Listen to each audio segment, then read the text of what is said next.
Good morning and welcome to the Radical Vision for Disabilities show. It's been a long time since I've done this show, I guess. It hasn't been that long, but we've got a great show for you lined up for today.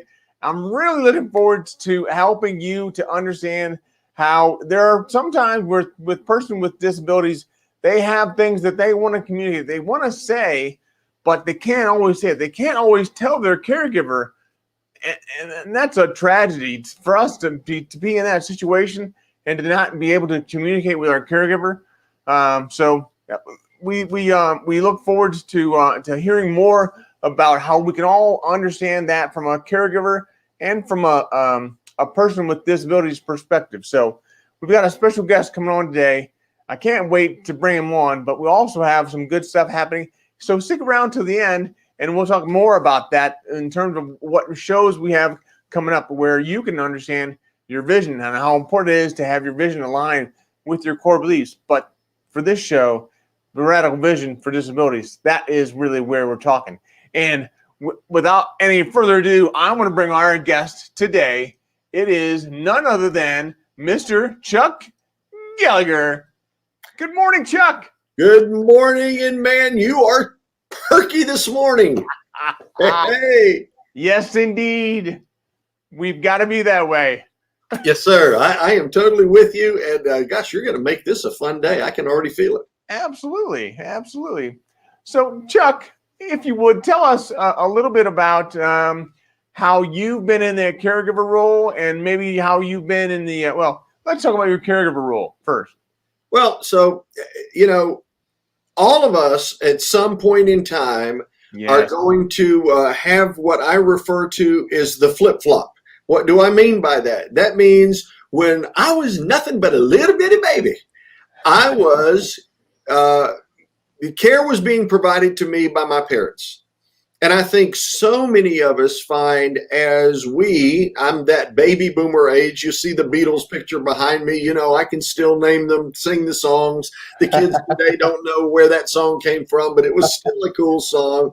But we find ourselves in roles where we're assisting our parents in their life as we approach the end of lives. Our bodies are going to change. Our minds play tricks on us. I'm going to tell you, Brian, I am soon to be 64, but I think I'm about 45, 46. I got that feeling going on, but there are times when I get up in the morning and look in the mirror and think, wait a minute, there's a little hangy down thing and the body is changing, that I recognize that age is going to creep on us all. And at some point in time, the caregiving that I provide or have provided to my parents is going to end up being the caregiving that my children eventually will be providing in some form or fashion to me. Yeah. There's a lot of truth to that. So how do we help them? How do we help those your kids and my kids to help them to understand what we've gone through? They won't necessarily be receptive to, when I was your age, that kind of thing. No, that's for sure. Oh, that's for sure. Yeah. How do we go about doing that then? Well, here's the thing. I'm going to say this from this perspective. I've had the privilege and honor of working with my mother-in-law before her passing in a caregiving role with my wife, for my mother in a caregiving role, and for my stepfather in a caregiving role. Now, at this point, all have left this planet. But a couple of things that I noticed in terms of what they wanted to have in terms of caregiving and dignity. On one hand, that would be their perspective. And on the other perspective, and I'm going to call that our perspective because our hair color is kind of the same, is, well, but yeah, we're busy people and we do things. And so how do you provide care for that elderly parent? Now, to your question, here's the kick. Kick is our kids are moving at a pace faster than we've moved. And they're busy and they're having children and they've got things that they want to do, places they want to see, responsibilities for the kids. So as we get older, I'm going to first start off by saying we've got a greater responsibility to figure out while we can what the heck we want to have happen, how we want to have that happen, and then take some action to do that. Because straight up, if I'm going to wait on my young'uns to take care of me, I'm afraid that when the time comes and I need care, it may not be exactly what I want. Right. That would be a problem. Yes, it is a problem.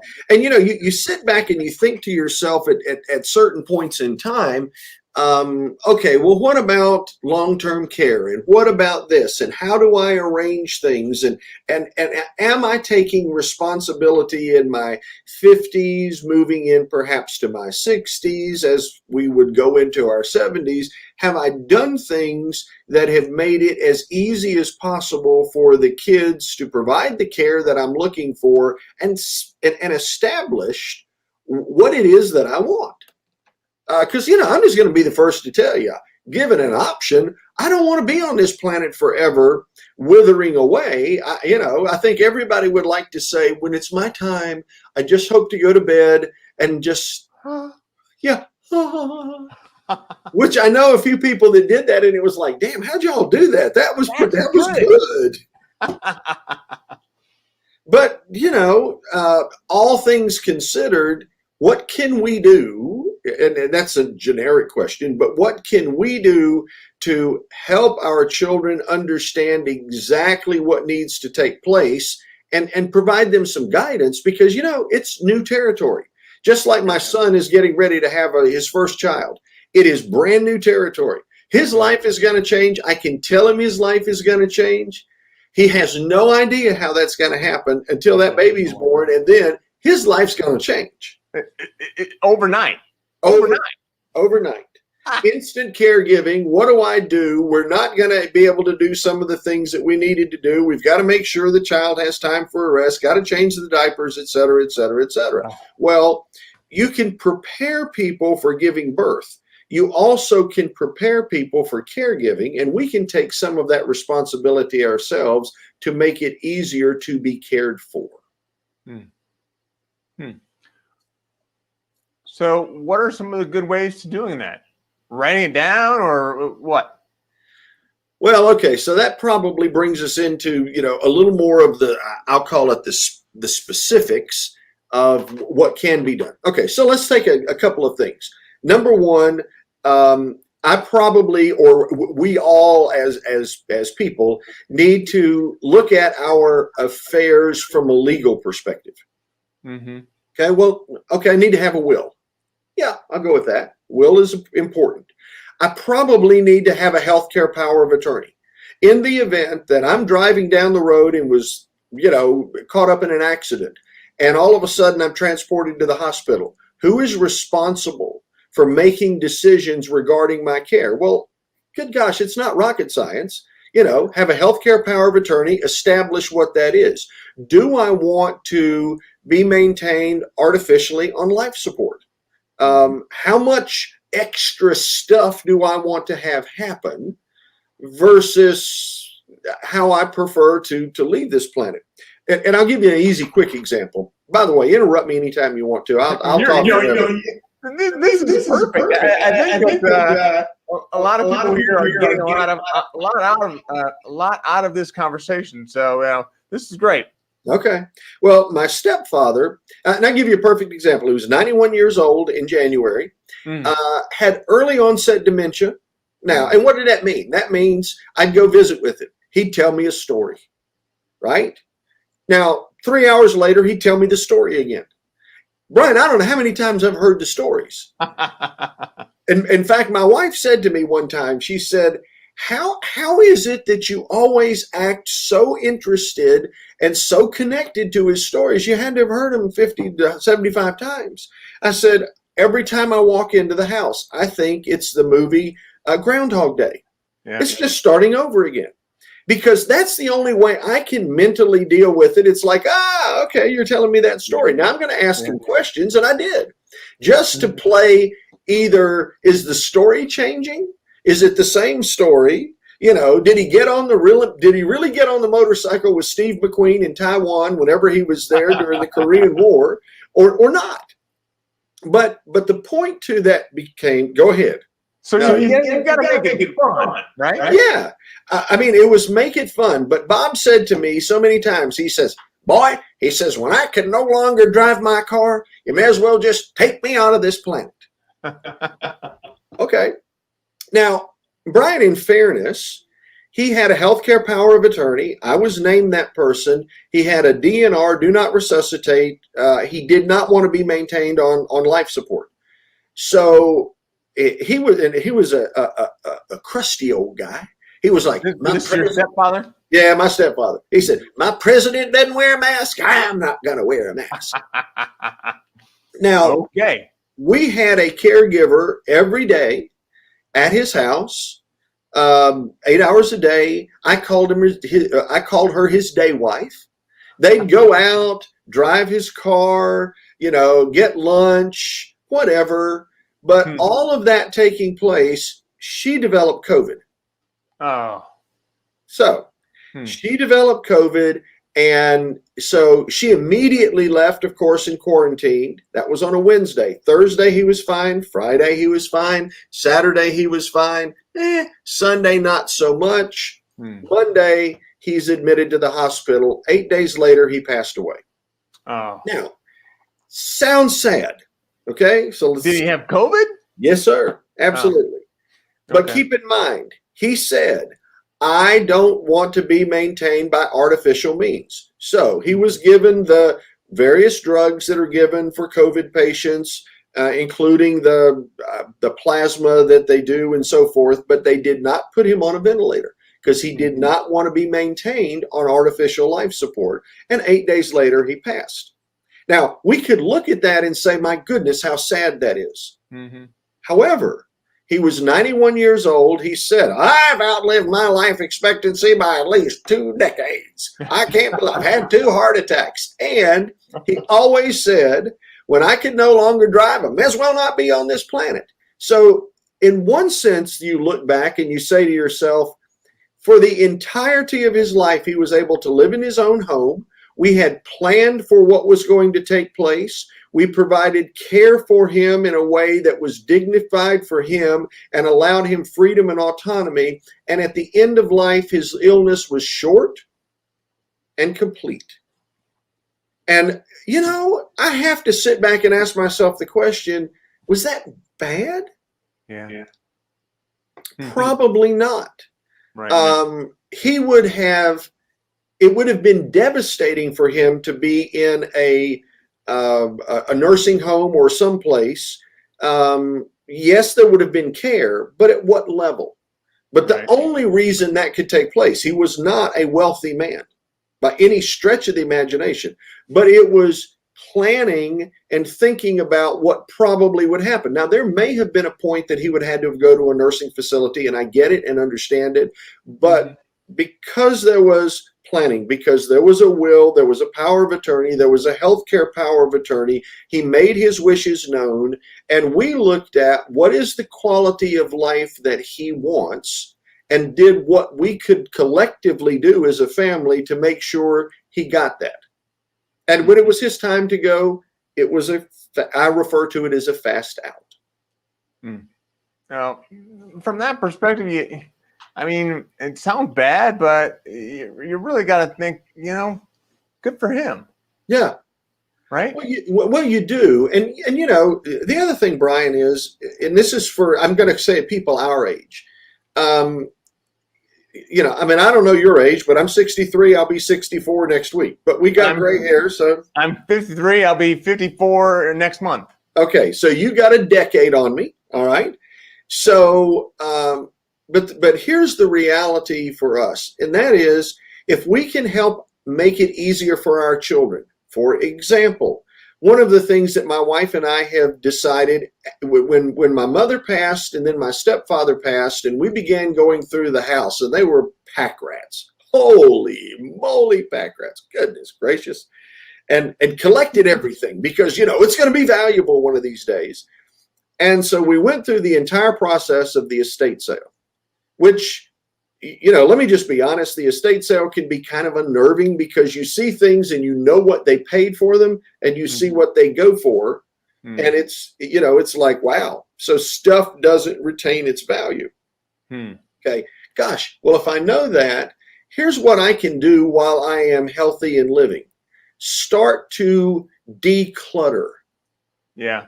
I mean, what a great gift to my kids if I know that my wife and I have what we need. We have enough clothes to wear that we can comfortably change them and look refreshed and so forth. We have what we need to eat and to cook and to so forth. But do we need 5 sets of dishes? No. I mean, some of them in the cabinet, we forgot they even exist. So by decluttering their house, my mother and stepfather's house, the reality is it caused my wife and I to decide to declutter ours. Wow. And that's good. If you can learn from those that have been gone before you from their example, I think that's really what you want to be able to do, right? So if you can do that and have a good feeling for that, I mean, not that you need to be a minimalist. Obviously, we have a nice house, but it's not a big house.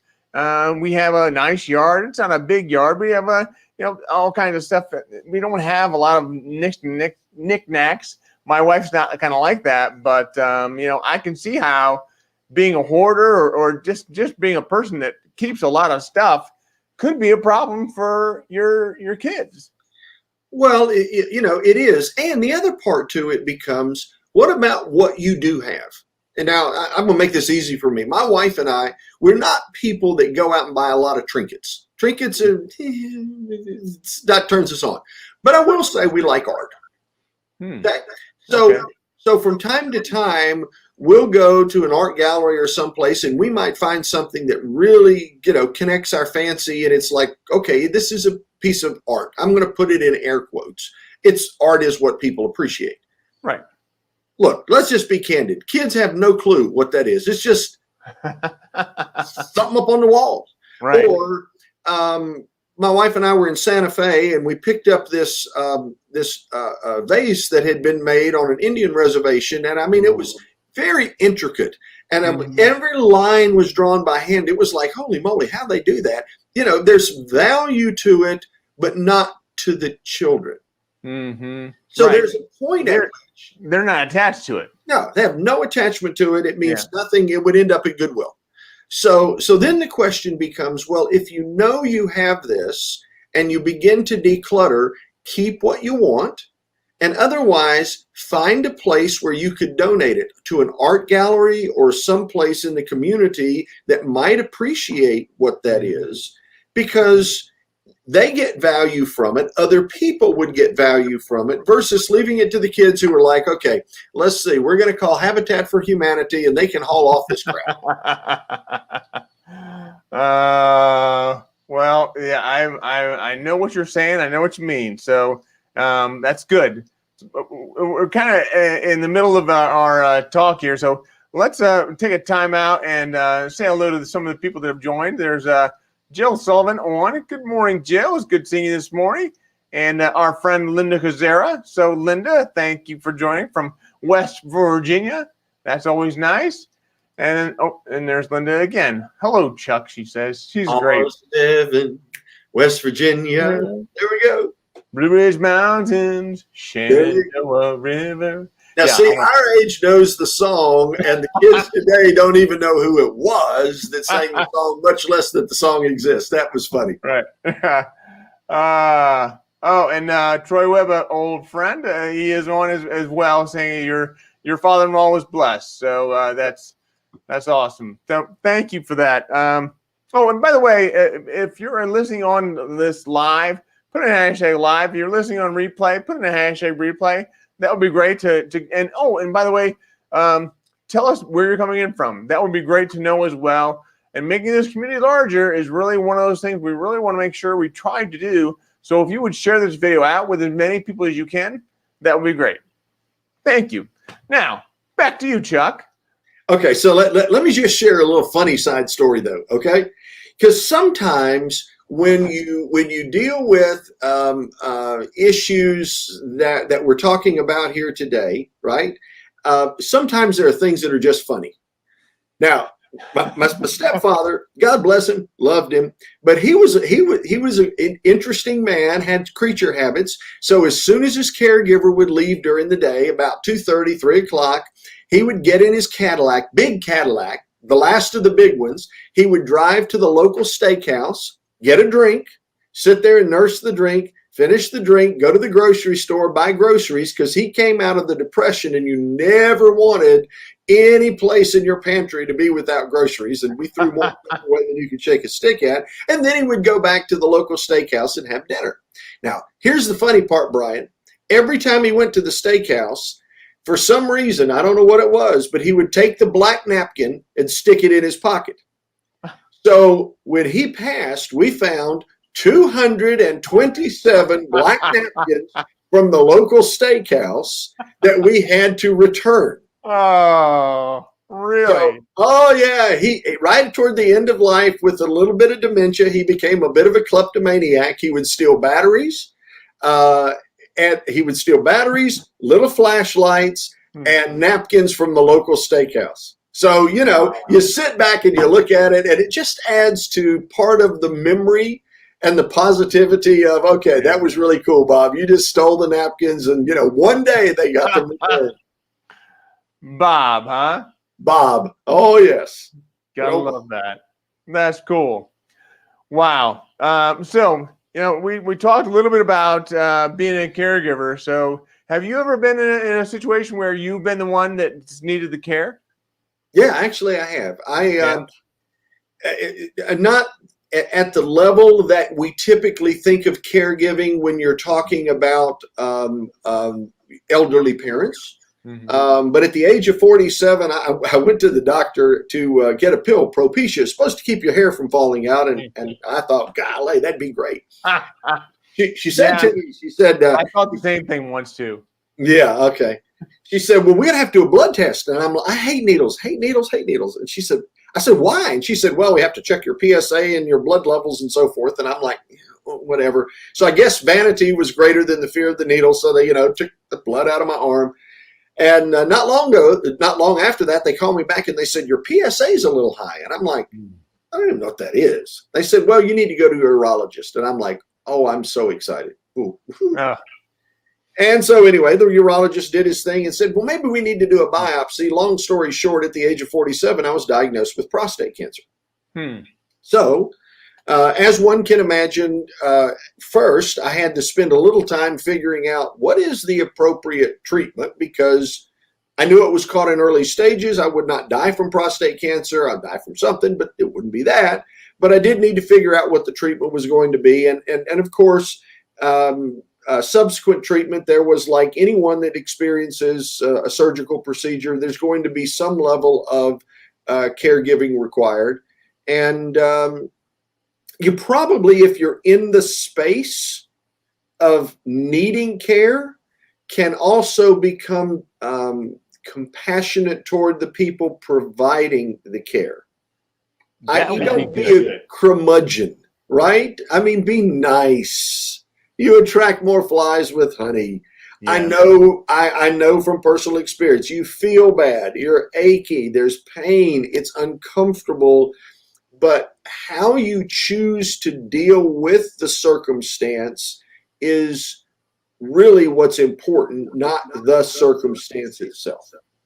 Yeah. And that really has a more of a bearing on your overall attitude in life in general, right? So, Absolutely. I mean, this is a much just deeper conversation than just, just the caregiver perspective. You're talking about more of how do you improve your attitude, your love for life, and you are a great one for that. I mean, you're a testament. So you obviously have a great attitude. So how do you get that attitude? Well, let's back up for just a second. If you think about this program, it's dealing with issues of disabilities, right? Mm-hmm. Okay, well, so then my question becomes, well, what's a disability? And that's something that, could limit a person's movement or senses or mental abilities or just the ability to function in life, the activities that we want to do to function in life. Okay, so this, we've talked before. In my case, I'm a convicted felon. Now, one could look at me and say, well, Chuck, you're not disabled. Well, it depends on how you define disabled, because of the experience that I have, which was self-inflicted. So let's just be crystal clear. It wasn't just something that popped out of the air. I was stupid, made the choices that earned me that position, but it limits my activities. It limits the perspective in some cases that people have toward how I work with life. But I look at it like this, and gosh, I just had a conversation literally before we got on the air. And I'll share that here in just a second. But I look at it like your history doesn't create your destiny. So the question becomes, do you choose to be a victim or a victor? Am I going to get on the wambulance, as I call it, and whine all day about the circumstance that I've been in? Or am I going to say, okay, well, I'm in this circumstance, now what next? And literally, before we got on this call, I was talking with a lady who had a massive stroke, totally affected the left side of her body. 40% of her brain is literally gone. And while that still creates some impairment for her, the lack of feeling, lack of mobility on her left side, while that creates that for her, the reality is she's also a professional speaker, gets invited to speak to conferences all over. She has to turn them down because there's only so many she can physically do comfortably. But she said to me with a smile on her face, she said, I never would, she said, having a stroke sucked. I would not want to do it again. But because of it, I've been able to talk to people and inspire people in ways that I never would have had I not had the stroke. And because of the stroke, my husband and I are now paid literally to travel all over. So it cost us nothing to travel. And I've been to places I've always wanted to go to, but never would have gone had I lived the normal life that I had. So you sit back and it was like, Julia, wow, that's pretty cool. Instead of being a victim, you've become a victor. And the impact of what you do is far greater and has a far greater reach than it would have if you lived what I would call a normal life. Yeah. That to me is interesting. And for one, I view myself in that same category, the same ilk, if you will. Absolutely. But not everybody has that kind of attitude. Not everybody goes into life or goes into death, if you will, having that outlook on life. So what do you think separates those from the haves and the have-nots? Well, this is going to be a weird answer to that question. Okay. But I'm going to play out the weird answer to the question. I don't think you're going to expect it this way. Okay. But if we think about everything as some form of energy, Okay. The question becomes what feeds us. Hmm. Okay. So as human beings, we have to eat. We have to have energy in order for our bodies to work. So think about this for just a second. If I'm a victim, what do I do? Well, a victim complains, moans, and groans to anybody that will listen. And most of the time, if you're around someone like that that's really bad, they suck the energy out of you. You're like, holy crap, can I get out of here? Man, I can't stand. But what they're doing by being a victim is they've figured out a way to connect into energy and to feed themselves. Mm-hmm. Okay? You and I do that differently. You know, yesterday was one of the first times in a long time that I've been live on a stage. My wife said, "How was it?" I said, "It was great." Because when you're on the stage and you're putting out the energy, the people in the audience are laughing and smiling and clapping, and there's energy, and I'm getting that energy. I'm feeling that energy. So I can either get it in a positive way, by being positive, by being a victor, not a victim. And people are like, man, it's so much fun being around you. But that's an energy exchange. Mm-hmm. So either way, the person is gaining energy. It's just, do they want to suck it from you, or do they want to experience it in a different way? And sometimes it's just what you're comfortable with and what you've been around. If you've always been around a victim, it's so much easier to emulate that than it is to say, I'm not going to be a victim, I will be a victor. Around everybody else, it's a bunch of victims. And if you're around a lot of positive people, it's kind of hard not to be positive. So the moral of the story is, if I can break it down, stay around people you want to be like. Yep. There's a lot to be said for that. There is a lot to be said for that. And I would generally say this is a human behavior kind of thing. If you're out there and if you know someone that is a victim, like of magnanimous proportions, and you're like, oh man, I hate being there. It's just like sucks the energy from me. Well, if that's the case, observe, if you can, from a distance, who else they're hanging around, because most of the time it's like people complaining. And look, let me just say this is not political. You could play it whether it's left or right. It doesn't make a difference. But when you get around a lot of people that buy into fear, whichever direction you want to take fear, and they start feeding on that, man, they're just feeding the energy off of that. And you look back at them and said, what the hell happened? Yeah. How did we get here? But it's energy. And nothing draws a crowd like a crowd.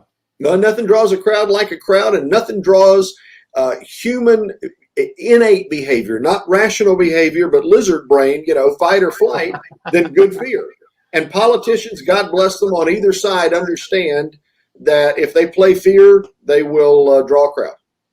Oh my gosh, we're already over our time. This is amazing. Shame on me. Yeah, I had no idea. I was looking and like, wow, what the?